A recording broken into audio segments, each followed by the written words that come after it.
How I learned to shoot without using a light meter is I used a light meter. Whenever I'd have to compose a shot and I'd use my F3, or if I was using my digital camera, I'd take note of what the settings were. So if I was inside and it was dark and the max aperture I could use was 2.8, and if my film speed was locked at 400, then I'd take note that depending on the time of day and the type of lighting, I would look at what the film, when I'd adjust the shutter speed setting, I'd take note until it said it was exposed correctly or metered correctly.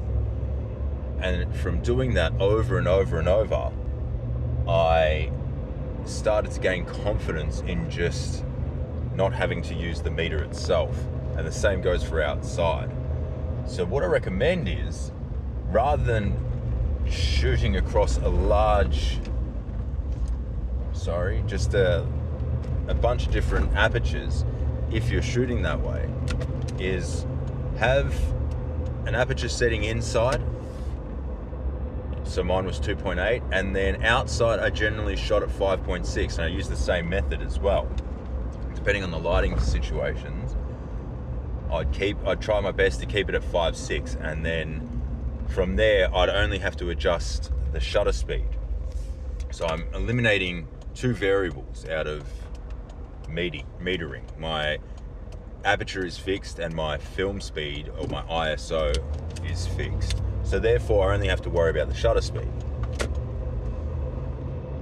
And then trying to stay within that aperture setting and that film speed, you'll generally only have a few, like if you're outside and you're shooting at 5.6 and it's 400, you're going to be shooting between, most of the time, 60th of a second up into maybe a 500th of a second.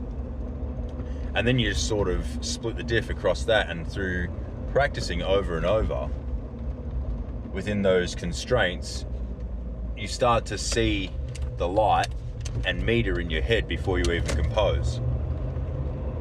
And then after getting comfortable with 2.8 and then 5.6, I'd start shooting at 4, and then I'd shoot at 8 and then 16, and then you sort of just get the hang of it after time, because you have an understanding of where everything sits. Just how I learned to meter without a meter. And I can't remember the last time